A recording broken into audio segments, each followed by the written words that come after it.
Welcome to your Money Matters show. This is a weekly show with me, Ripon Ray, talking about things that matter to you and things that genuinely concerns you. Once again, it is about money. So, if you're following these subjects on Money Matters, we have covered numerous topics. In the past, I talked about council tax, I've talked about rent arrears, I've talked about homelessness, I've talked about money management, and those are some of the things today I shall be going through over and over again for your benefit.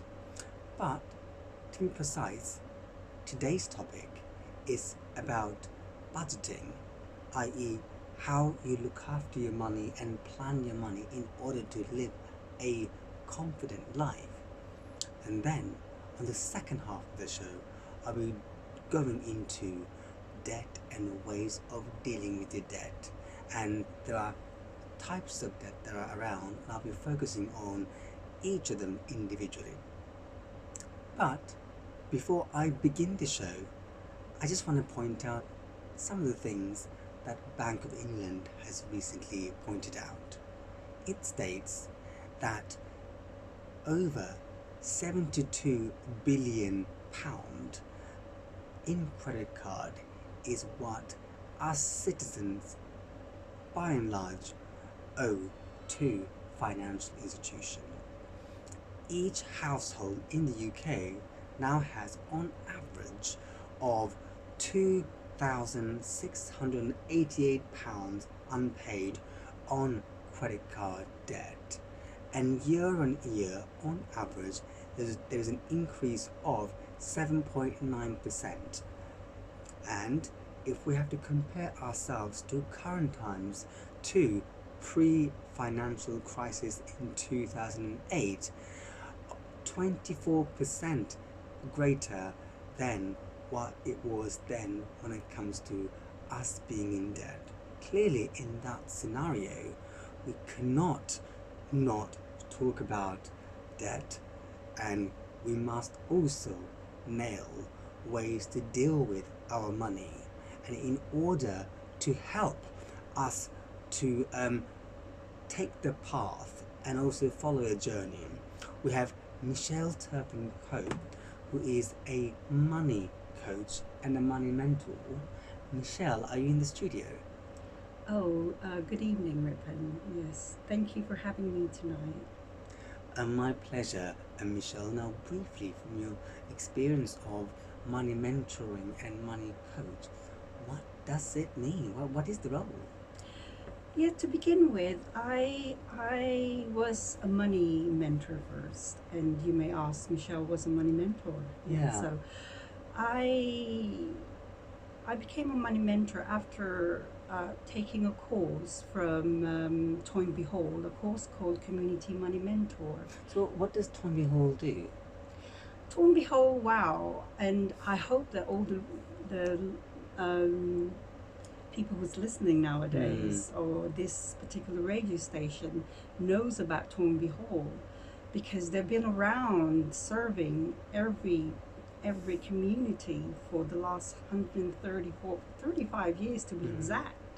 And Toynbee Hall, if you've seen them, their tagline is "A Future Without Poverty," and their mission states that their mission is ultimately is to support people and communities to break down the barriers that trap them to poverty. So that's their mission, and they're continuously creating new ways to help people to get out of debt at whatever their age and background.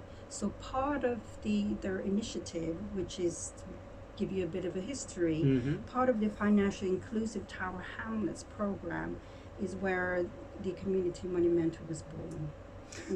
So in this case, what is Community Money Mentor? What does it involve doing? Yes, that's a very good question. It aims really to increase the level of capability for all people that does this course. In the simplest term, is to help them manage the money well, and also to use financial services effectively.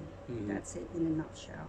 And also, and in doing that, I'm sure you will agree that teaching is the best way of learning.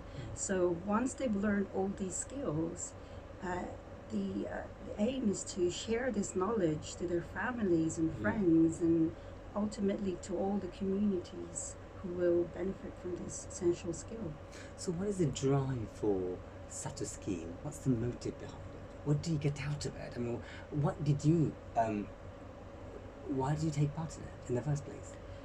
Yes, I took part because I was by accident, to be honest, because I was looking for ways to improve myself, and I wasn't. Although I may sound confident, and nowadays, but I wasn't like that. I come across this essential course when I needed it the most, I think. What happened? Because I was a midwife for 17 years, and I had a very personal challenge, and which means that I was depressed. I was comfort eating, so I was really ballooned. Yeah, I'm half my size now, really. Yeah. And also I went through divorce.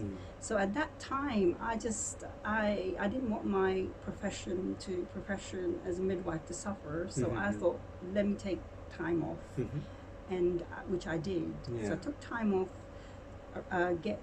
really address my problems, and really get myself back together. And at that point, that's when I come across Community Money Mentor course. And during the course, I will tell you, there is one part specifically that stays in my mind. I'm sure you would like to know. Part of the course, you have to do like what we call a spending diary. A spending diary requires you to make note of every single transaction you do. Whatever you spend money, you have to keep receipts, or if you don't have receipts, you have to write it all down. Everything that you spend your money on in a week. So you have to be really disciplined to do it in 1 week. So you do that. And I always say to people that I teach this course to, because I'm now a money mentor trainer, if you do this on a weekly basis, if you do it even 1 week, you'll be surprised and it will change your life. But wasn't there at a point where you felt as though, hang on a sec, why should I do this? What's the point of doing it? The point of doing it really is to see, when we come down to the budgeting itself, is to see where your money goes. Because I'm sure people out there was thinking at the end of the week, where did my money go? Yeah. I had, I don't know, 50 pounds or 100 pounds in my wallet or something, and then at the end of the week, I've got nothing. Yeah. And if you ask most people, where did your money go? Yeah. You probably think of 5 things, and that's it. And you think, I don't know, what else did I spend? So when you were doing it, recording your diary, what did you realize? That's it. It's a life changing for me, because me, being a Starbucks coffee fan, goodness me, that woke me up. I didn't realize that, okay, I was spending around about £3 a day going to Starbucks and enjoying myself, treating myself for coffee. Must have tasted lovely, the coffee. And £3 a day, times it by, let's say, 5 days. How much would that be? £15, yes? But what was your income at the time? Well, I was on benefit, would you believe, Oh my God. at that point? That yes. must have quite a lot of novices. Shocked Oh your system, yes. spending Oh, a definitely. coffee, Yes. And it wasn't then, because my goal then was to go out, treat myself, and I don't know anything about money at this point. Yeah. Okay. I was just doing the course, and I did this diary, and lo and behold, that woke me up. And I say £15 a week, and how much is that on a monthly basis? Around £60 on coffee. Yeah. That disappears Well, after that's you've drank it. it. Yes. So you looked at, obviously, you spending money on things that you may think is not of significant value, like coffee. What else did you discover? I discovered that financial education is very important, because being a midwife, being a professional, I didn't have a clue about money. If you ask me now, Michelle, I've had a very good salary then, and why am I ended up having, rely on benefits. What happened? It's like, I don't know what happened myself, if you ask me, because I do not have a clue. No one taught me about how to manage my money. I didn't learn it at school. And this is the ongoing problem. Although you may say that, Michelle, my kids are learning money, something from school, but it's different. It's not about the budgeting itself. It's something else. Maybe it's how to get your first credit card, maybe. So really, you have to go on the basic. When it So comes to tell me more financial. about the basics. Go and just nail it down and tell us the basics because we want to hear it from you. Okay, great. Okay, now Experienced it, now you are sharing it. Yes. Okay, this is what it's all about. Yes, Budgeting. absolutely. Really. Go and tell me more about budgeting. Okay, I'm sure just to recall, make the your listeners recall. I'm sure you know about this. Budget is ultimately the money coming in. Okay, whatever may be. So remind me, at that time when you went on the course, just to recap, what was coming in for you? So we're trying to make it real here, so we can connect. Oh, blimey. Well, if you think, I can't really remember exactly how much, but if you go by what you have on benefit, I was on I think I was on a job seekers allowance. So there you go. So that, and to start with, and but obviously, and then I appreciate more. I appreciate and I respect money more at that time because I have less than I had before. So that was a wake-up call for me as well, that if this is the big thing, okay, if you're gonna have, I would suggest, if people are listening, if you don't mind, or if you like taking notes, I love taking notes myself. So if you like, if you got pens and paper, this is the time to write down things down if you like. So really for me is, if you can't manage your money if you have less, this is the thing. How can you manage it when you have more? Very good point. Right? Because I've heard somewhere, actually, if I've read a couple of things, where even if you're rich, you are still in debt. That's it. It's not about how much you earn. It's not about how much money you have. At the end, it's how you manage it and where it goes. Then tell us more about ways to manage it. So I know you talked about your income and my income too. Go ahead. And then what do? Thrash it online for us. Yes. Okay. Let's go back to the budget. Again. Yes, budget. Okay, take notes. So budget. Budget is all about your money coming in. Okay, whether it's wages, benefits, or any allowance that people give you. So that is money coming in, okay, in your bank account, okay, or in your wallet. And also, obviously, minus your expenses, whatever money what coming out. Expenses are we dealing with?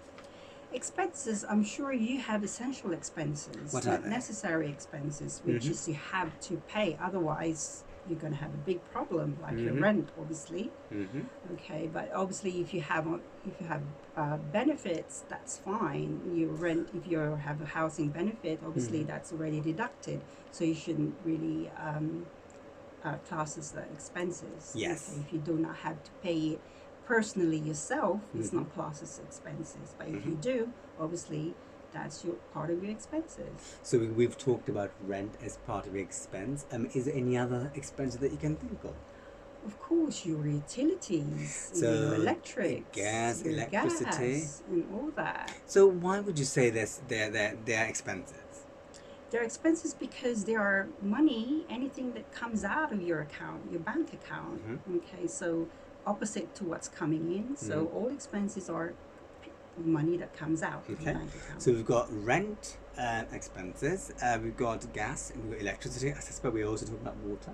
Yes. Is there any other expenses that we should know about? Of course, if nowadays, I think it's part of the what we call human needs now again in the new what do you call that, internet life of the World Wide Web. I think now it's becoming a necessity to have an internet or to have a mobile. So if you have a mobile contract, obviously that will be part of your necessity. But you may say, Michelle, do you think that this is a necessity? But if you do not have a phone, what will you do? For some people, maybe it's necessity. For some, it may not be. So Michelle, again, for me, without a phone, I will feel as I don't even that's exist. it. I just That's don't it. exist without a phone. There you go. So that is part of your necessity. And I feel my friends, family, everyone will shun me if I don't have a phone. Well, there you go. Oh my god, yeah. Yeah, that's one of the being nowadays. That's part of being an essential tool that you have to have. Yeah. Okay, so we've got our income, and then we've looked at expenses. I mean, here I feel as though there are things already missing. Where is food? Of course, yeah, food will come. Obviously, I think that's understood, right? Well, we understood unless we say yeah, you have to write it down. Of course you my do. mistake. Sorry. Go ahead. Food has to be there, top of the list, really. Absolutely, Food. because we can't live without. live without. We can't consume air, can we? We can't. We need food. Yes, food. Glorious food. Absolutely. Thank you. I'm so excited because I forgot all about food. So that and other things as well, like obviously council tax or anything that comes with when it involves tax. Yeah. You really have to pay for. That's part of your necessity, because otherwise, if you do not pay for it, you'll be in trouble. Yeah. Okay. So we've got our. As far as I understand that, we've got our income sorted. We definitely also flashed out our essential expenses: rent, gas, electricity, water, mobile phone, and no doubt food. And also council tax. Is there any other expenses that you think we need to put it on that list that you talked about to capture our personal expenses? Well, this is when you have to ask yourself what else are there for you that you class as a necessity. Okay, so this is where your decision making comes into play, because I'm sure there are other necessary things that you have to spend on. Again, this is what I would say, this is more subjective depending on your situation. Sure. Because this is where the needs and the wants comes into play, and that's why budgeting can be difficult for some people, because they have to make the decision what's important for them and what is not, and what they have to do without. So this is the part of the decision making of establishing a budget. Okay, so we've got our income, we've got our expenses and necessity and things that are important. We'll explore those things. What's next? Well, you may say, if you have children, okay, this is the thing. You have to buy them clothes. Yeah, this is where the clothing, apart from the roof over your head, the food, and all the things, the essential that comes inside your home, is obviously yourself and your kids and the people that you love. You have to clothe them, so shoes and all that. So that is, again, is a necessity. Okay. And also what comes with that is, how do you go to, if you're working, how do you go to work? So that will involve traveling. Absolutely. So that is a necessity too. And if you say, Michelle or Ripon, I do not travel, I use my car. So again, car is a necessity if that is the case. And the cost of a car can be humongous for many. Well, there you go. Decision again. It's time for you to make a decision. Do you need a car because you have to go to work, or is part of your work? Then obviously that's a necessity. But if you need a car just to go around, from getting you from A to B, or you don't really need it to go to work, or anything essentials that you have to do to make money, then you have to make a decision whether to keep it or not. Fine. You have to make the decision whether to keep or not, says Michelle. But we have explored expenses. Yes. It's time to make decision on what happens after.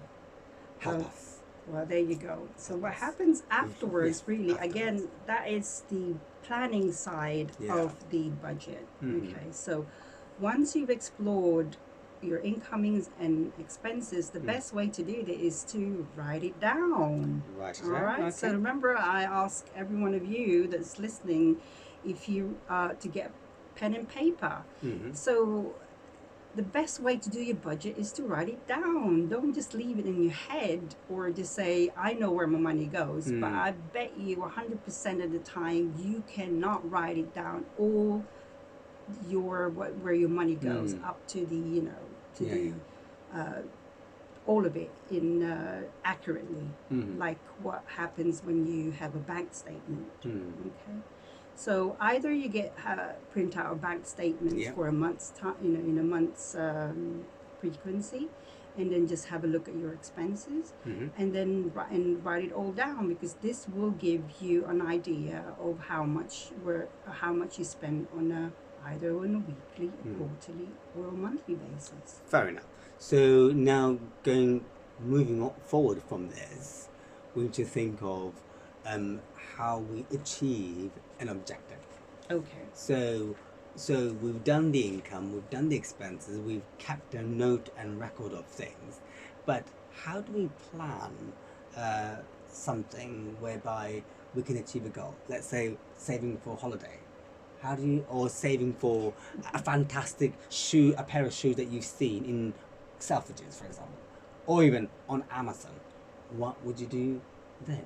Okay, great. That's a very good question, because now you're tackling the goal setting side of budgeting. Because for example, if you want to go on holiday, okay, so going on holiday takes planning, of course, again. So what do you mean by takes planning? Okay, you have to figure out where you want to go first. Absolutely. Okay, where is it? Is it going to be within UK or abroad? There you go. All right. Yeah. And also, first of all, and then how many people are coming? Is it just going to be you or your partner or your children? Obviously, the more people, the more expense is going to be. Absolutely. Okay. So apart from that, how are we going to get there? Okay, so the traveling and where we're going to stay. Yeah, so this is sort of planning. Okay, so you have to be, when you have a goal, you have to be specific, because if you tell me I'm going on holiday for a week in somewhere in Cornwall, for example, but if you're not specific on where in Cornwall exactly, do you think you'll be able to make a proper planning? No, absolutely. Yeah, there you go. So you have to be specific. Where in Cornwall, for example? So give us, absolutely. So where, I don't know. You're probably familiar with Cornwall than I am, because I've never been to Cornwall, I'm afraid. I want to go to Can't Cornwall, wait to actually. go. Absolutely, Yeah. I would love to go. But give us a couple of tricks, tactics, tips as to how to properly deal with, our travel and saving for our travel and holidays. Because obviously now is summer, isn't it? So it's all about holiday. Everyone's talking about holidays. So help us out, Michelle. Oh, blimey. I thought you were going to ask me about the shoe. Shoe to get there, obviously, yeah. No. It's all about definitely. getting a shoe is more. Yeah. Okay. We need to wear the shoes to go there. Okay, planning about going on holiday. Well, again, it involves, well, the best way to do it is, first of all, you have to figure out where to go, okay? And obviously, once you figure out where to go in Cornwall, for example, just if you have an internet, if you got, just Google Cornwall, the best place to go, and budget, budget place to go, budget hotel or budget Airbnb or whatever is your preference. So have a look, and we'll give you a detail or an idea of how much it's going to cost. For example, the hotel, how much it's going to cost for a week, or how many people. So once you've got an idea of how much it's going to cost, like let's say £750 for a week, then you know how much you have to save. Okay, ideally it's better for you to save it rather than rely on your credit cards. Okay, so again, it needs forward planning. Okay, it's not like you can go next week on holiday or lastminute.com. You can only do that effectively if you have money saved already. Absolutely. So then clearly, to save or not, and whether you can budget or not, you require a specific frame of mind. Oh aren't yes, definitely. So, I mean, this is where some people, like myself, may struggle. So, how do we deal with that behavior that is negative and prevents us from actually budgeting? How do we nail that? Okay, great. Yeah, that's a very important question, Ripon, yes. When it comes to budgeting, okay, the first struggle that most people are faced with is, I'm sure you heard that you save whatever is left, the money left over. Okay, so when income minus the expenses, whatever is left over, you that's your savings. If you function it this way, you will not have a lot on your savings because you know that. What do you do if you have money left over? Come on, what do you do? What's the first human nature instinct? Obviously, buy my shoes. Well, there you go. You spend it, right? You Obviously. spend it. So for me, if you ask my opinion, the best way Yeah. to save is to put it with your expenses, which means that you put their savings as part of your expenses. May it be just £5, £2 a month, whatever you can afford, comfortably afford, put it there as your savings. Because in the end, Ripon, it's all about habit. Once you get into that habit, you'll be surprised your £1 a day will become £365 a year, and your time is by £2. And then if you can do it with £2, put it up again, £10. For all you know, you'll be saving £100 a month. Yeah. If you get into that good habit. You heard that, £100 a month. How does that feel if you got £100 coming into your savings? How will that feel? Instead of going into debt, it's going to your savings, and you can see your money going up rather than there's zero in your savings. How does that feel? To me, it feels great, Michelle. You're so passionate about what you talk about. It kind of does show. So, how much do you think your personal experience actually shaped you to appreciate money mentoring and money coaching?